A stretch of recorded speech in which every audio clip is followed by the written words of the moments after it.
Friends, आज की कहानी है आँखों का प्रेम भाग 1।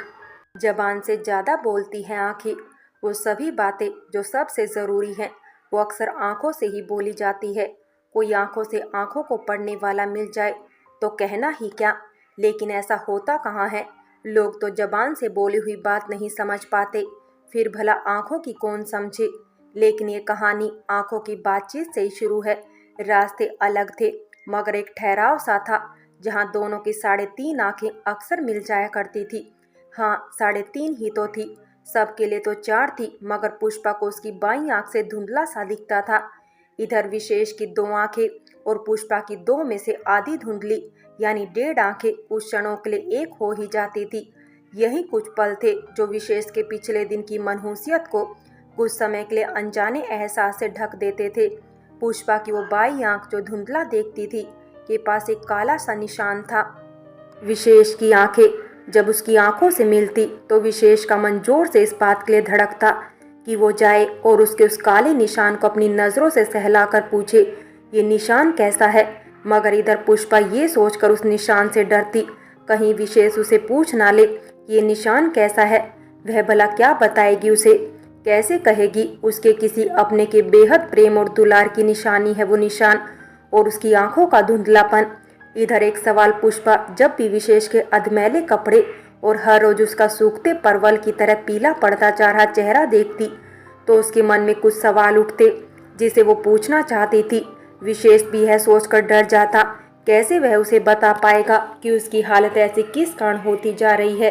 खैर, इन दोनों के डर बेवजह थे, क्योंकि ना विशेष इतनी हिम्मत कर पाता कि वह पुष्पा के पास जाकर उसे कुछ बात करे, और पुष्पा तो खैर थी ही औरत, उसका पहल करने का तो सवाल ही नहीं उठता। तो रास्ता एक ही बचता था, और वो ये कि दोनों उस बस स्टॉप पर बस एक दूसरे को क्षण भर के लिए देखा करें, कुछ देर के लिए सब कुछ भूल जाएं और फिर अपने अपने रास्ते निकल जाए।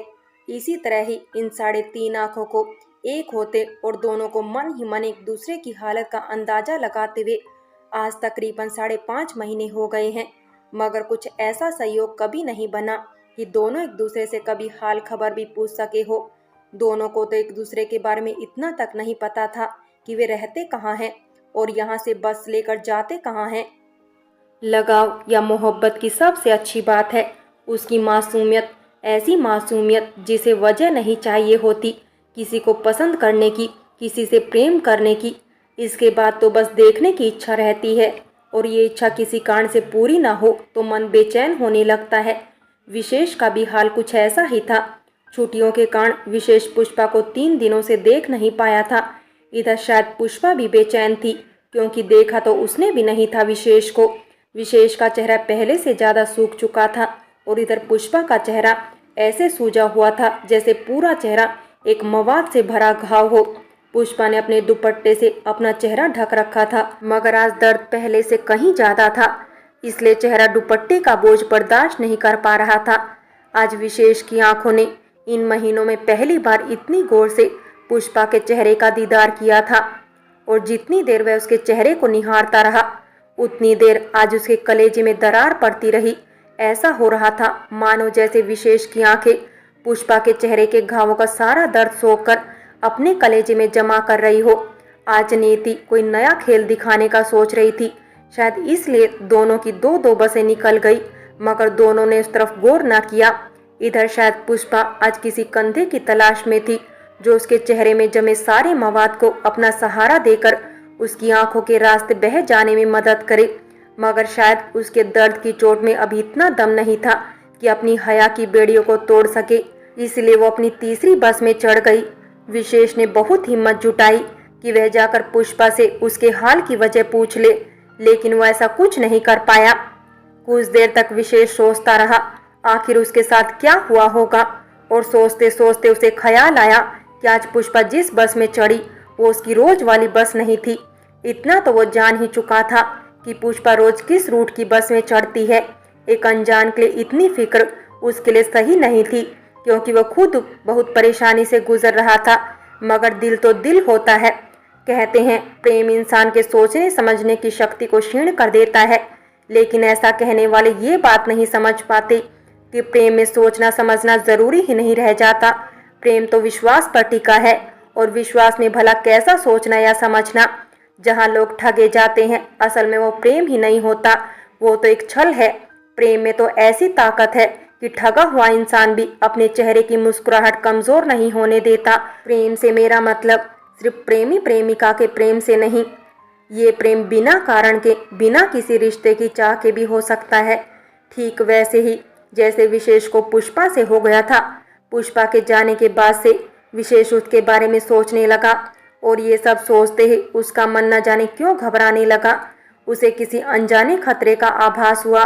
कोई रास्ता ना सूझने पर वह बिना देर किए पुष्पा की बस के पीछे भागने लगा, जो अभी बस स्टॉप से निकल ही रही थी। विशेष जिस तरह से बस के पीछे भागा, उसे देख वहां खड़े सभी लोग चौंक गए। बस सवारियां चढ़ाती हुई जा रही थी, इसलिए अभी इतनी तेज गति नहीं पकड़ी थी बस ने। भागते भागते आखिरकार उसने बस को पकड़ ही लिया। पुष्पा आगे से तीसरी सीट पर बैठी थी, और विशेष पुष्पा से छुपकर सबसे पीछे वाली खिड़की के पास खड़े हुए कुछ यात्रियों के पीछे छुप गया। अंदर से कमजोरी होने के कारण विशेष बुरी तरह से हाँफ रहा था, लेकिन उसके मन को इस बात की तसल्ली थी कि वो पुष्पा के आसपास है। उसे ऐसा लग रहा था जैसे कुछ था जो उसे पुष्पा की ओर धकेल रहा था। जो उसने अभी किया था, ऐसा कुछ करने की वह सोच भी नहीं सकता, लेकिन फिर भी उसने कर डाला। ये बात उसके जैसे शर्मीले इंसान के लिए आम नहीं थी। 45 मिनट के उस सफर के दौरान विशेष दिल और दिमाग की बहस में उलझा रहा। दिमाग कह रहा था ये सब सही नहीं, तुझे रुक जाना चाहिए, और दिल कह रहा था अगर आज तू रुक गया तो कुछ ना कुछ बुरा जरूर हो जाएगा। सफर का अंत होते होते हमेशा की तरह दिल अपने भावुकता भरे तर्कों के कारण जीत गया, और दिमाग को उसके आंसू पोंछते हुए उसकी बात माननी पड़ी। स्टॉप आ चुका था, मगर यह तो घाट का स्टॉप था। यहाँ भला पुष्पा क्या करने आएगी। पुष्पा उतर चुकी थी और विशेष बस की ओट में उसके आगे बढ़ने का इंतजार कर रहा था। पुष्पा ने घाट का रास्ता पकड़ लिया, मगर ये उस तरफ नहीं जा रही थी जहाँ सब लोग जाते हैं। ये तो जंगल वाला रास्ता था। विशेष धड़कते हुए दिल के साथ उसके पीछे पीछे चल पड़ा। ना जाने क्यों उसे एक तरफ लग रहा था कि वह गलत कर रहा है, और दूसरी तरफ उसे लग रहा था हाँ ये गलत है, मगर इस गलत में ही कुछ सही भी छुपा है। 10 मिनट चलने के बाद पुष्पा एक जगह पर पहुंची जहाँ से नदी की धार बहुत तेज और गहरी थी। विशेष का मन दहल उठा। वो समझ गया हो ना हो पुष्पा कुछ गलत करने जा रही है। पुष्पा कुछ आगे बढ़ी और एक बड़े से पीपल के पेड़ के नीचे जमीन पर बैठकर रोने लगी। वो जमीन का टुकड़ा जहाँ पुष्पा बैठी थी वो बाकी हिस्से से अलग था। ऐसा लग रहा था जैसे वहां से मिट्टी खोदी गई है और फिर उस गड्ढे को भर दिया गया है। कई बार इंसान ऐसे ही बेमतलब किसी उलझन में फंस जाता है। उसका उसे कुछ लेना देना नहीं होता, मगर फिर भी वो इससे निकल नहीं पाता। विशेष भी आज ऐसी ही उलझन में फंसा हुआ था। वो कुछ दूरी से सब कुछ देख रहा था। पुष्पा के आंसू पिघले हुए लोहे की तरह हो गए थे, जिसकी धार सीधे विशेष की छाती पर गिर रही थी। उसके एक एक आंसू के साथ उसका मन फटा जा रहा था। उसके अंदर से आवाज आ रही थी कि वह जाए और उसके आंसू पोंछ ले, मगर विशेष पहले ही उसका पीछा करके गलत कर रहा था। वह अब और गलत नहीं करना चाहता था, इसलिए उसने यही इंतजार करना सही समझा। कुछ देर पुष्पा वहां बैठी रोते हुए कुछ बुदबुदाती रही, और फिर उठकर घाट की तरफ बढ़ गई जहां से नदी की धार एकदम तेज थी। अब विशेष को सब कुछ चुपचाप देखते रहना गवारा ना हुआ, इसलिए वह भागते हुए पुष्पा की तरफ बढ़ा। पुष्पा नदी के नजदीक पहुंचने ही वाली थी कि विशेष ने उसका हाथ पकड़कर खींच लिया। क्या कर रही हैं आप, दिमाग तो नहीं खराब है आपका, उसने हाँफते हुए कहा। विशेष कमजोर होता जा रहा था, इसलिए उसकी सांस जल्दी फूलने लगती थी। आप तो वही बस स्टॉप वाले हैं ना। एक क्षण के लिए विशेष वो सब भूल गया जो यहाँ हो रहा था। उसके मन में कुछ देर के लिए ये सोचकर खुशी छा गई कि पुष्पा उसे पहचानती है। वो सब छोड़िए, ये बताइए ये क्या पागलपन है। विशेष अपनी खुशी को किनारे करता हुआ बोला, मतलब आप मेरा पीछा कर रहे थे। उसके चेहरे में से उसकी 2 घायल आंखें हिम्मत करके आश्चर्य भाव के कारण थोड़ी बड़ी हो गई। उसके दर्द से भरे चेहरे में अभी सबसे प्यारी उसकी 2 चमकती आंखें ही लग रही थी। भले ही पुष्पा की एक आंख भीतर से कमजोर थी, मगर बाहर से वो उतनी ही सुंदर थी जितनी सुंदर आंखों का अधिकारी था, यानी कि पुष्पा का मुख। आप बात को घुमाइए नहीं, आपको पता नहीं आत्महत्या करना हत्या करने जितना ही बड़ा पाप है। उसकी बड़ी और गहरी आंखों में खुद को डूबने से बचाते हुए विशेष थोड़ा तैश में बोला। विशेष ये मान चुका था कि पुष्पा यहाँ आत्महत्या करने ही आई है। यहाँ की स्थिति भी तो यही बयान कर रही थी। लेकिन पुष्पा ने उसकी बात को खारिज करते हुए कहा, आत्महत्या? आपसे किसने कहा? मैं यहाँ आत्महत्या करने जा रही थी। जितना आश्चर्य बढ़ रहा था उतनी ही पुष्पा की आंखें फैलती जा रही थी। तो नदी में मछली पकड़ने जा रही थी आप?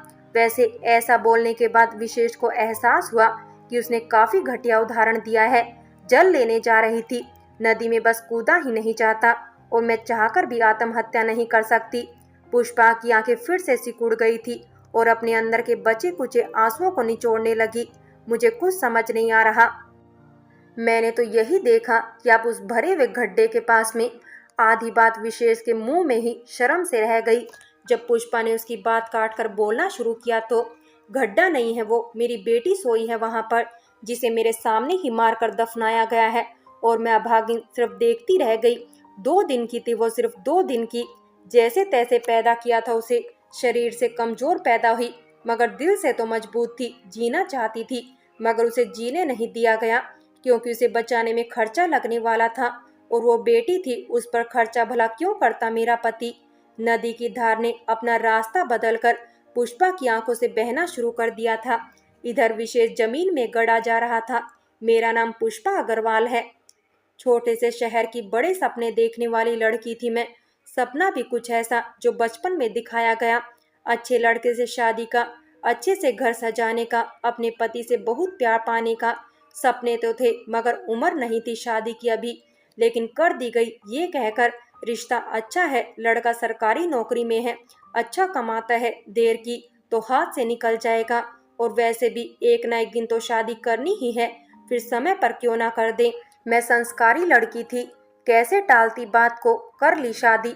अपने पिता के घर से अच्छी पत्नी, अच्छी माँ बनने का सपना लेकर विदा हुई थी। मगर मेरा सपना तब टूट गया जब पहली ही रात मुझे पति नहीं बल्कि हवस के नशे में धुत एक हैवान मिला, जिसने शायद जिस्म की भूख मिटाने के लिए ही शादी की थी। मगर मैं तब भी गलत साबित हुई क्योंकि वो बस जिस्म का भूखा ही नहीं बल्कि पैसों का भी भूखा था। दहेज के बाकी पैसे समय पर ना मिलने की वजह से रोज गंदी गालियां देता। गालियां ही थी, उनसे क्या फर्क पड़ता है, यही सोच सुनती रही। मगर फर्क तब पड़ा जब गालियां मार में बदल गई। हर बात पर मार। दहेज मिल गया तब बीमार, खाना अच्छा नहीं बना तब बीमार, ऑफिस में कुछ हुआ तब बीमार, यहाँ तक कि बेटी पैदा हुई तो उस हाल में जब शरीर अपनी सारी ताकत खो देता है तब भी मुझे 2 थप्पड़ एनर्जी डोज लेना पड़ा। ऊपर से बेटी का इलाज किए बिना उस मासूम को मरने दिया और मैं देखती रही। आज पुष्पा नहीं बोल रही थी, वो किसी अनजान के सामने इतना बोल भी नहीं सकती थी। आज तो बस उसका दर्द बोल रहा था, वो दर्द जो निकलना चाहता था मगर कभी कोई मिला ही नहीं जिसके सामने निकल सके। मैं माफ़ी चाहता हूँ। मुझे लगा कुछ गलत ना हो जाए, मैंने बस इसलिए आपका पीछा किया और यहाँ आकर मुझे अंदेशा सच में बदलते हुए दिखा तो मैं आपको रोकने सामने आ गया। विशेष का मन पहले ही अपने कारणों से दुखी था। नहीं, माफ़ी मत मांगिए, आपने जाने अनजाने में मेरी मदद ही की है। मैं अपना ये दुख और पश्चाताप अपने मन में ही दबाकर चली जाती इस दुनिया से, मगर आपने मेरा दुख बहुत कम कर दिया। वैसे तो आपको कुछ कहने का मेरा कोई अधिकार नहीं, मगर मेरे पास कोई और नहीं है जिससे मैं मदद मांग सकूं। पुष्पा ने हिचकिचाते हुए विशेष से कहा, आप निसंकोच कहिए, मुझे खुशी होगी अगर मैं आपके किसी काम आ सकूं। विशेष ने उसे यकीन दिलाया, मेरा मन तब तक शांत नहीं होगा जब तक मैं अपनी बच्ची का अंतिम संस्कार न कर दूं। मगर मैं ये सब अकेले नहीं कर सकती, अगर आप मेरी मदद कर देंगे तो आपकी आभारी रहूंगी हमेशा। विशेष की मन की कहे तो एक क्षण उसने सोचा वह खुद इतना परेशान है, ऊपर से ये सब। मगर फिर उसके मन ने उसे कहा, ये बेसहारा है, क्या पता इसकी मदद से तेरा दुख कुछ कम हो जाए। जी ठीक है, मैं आपकी हर तरह से मदद करूंगा। पुष्पा ने विशेष से कहा, वह आज ही सब करना चाहती है क्योंकि फिर उसे इधर आने का मौका न जाने कब मिले और वो तब साथ हो न हो। काफी सोचने के बाद विशेष मान गया और यथासंभव जो सामग्री उसे पता थी वो सब और साथ में खोदने के लिए फावड़ा किसी न किसी तरह वह घाट पर बनी दुकानों से इकट्ठी कर लाया। लकड़ियां उसने जंगल से इकट्ठी कर ली। अब उसने खोदना शुरू किया। दिन बीतता जा रहा था। बस एक आध घंटे में शाम घिराने वाली थी। विशेष को ज्यादा नहीं खोदना पड़ा, क्योंकि जिस हैवान ने शरीर को दफनाया था उसने ज्यादा खुदाई नहीं की थी। यह तो चमत्कार ही था कि अभी तक उस शरीर की गंध जानवरों तक कैसे नहीं पहुंची थी। शरीर कंकाल में बदल चुका था, मगर देखने वाली बात थी, कंकाल आकार में बड़ा था। पर इस समय विशेष का ध्यान सिर्फ उसका अंतिम संस्कार पूरा करने पर था। जितना समय वो ये सब करता रहा, उतनी देर पुष्पा एक तरफ बैठी रोती रही। फ्रेंड्स, बाकी की कहानी अगले भाग में देखें। और अगर कहानी अच्छी लगी हो तो लाइक करें, शेयर करें और प्यार भरी कहानी चैनल को सब्सक्राइब करें।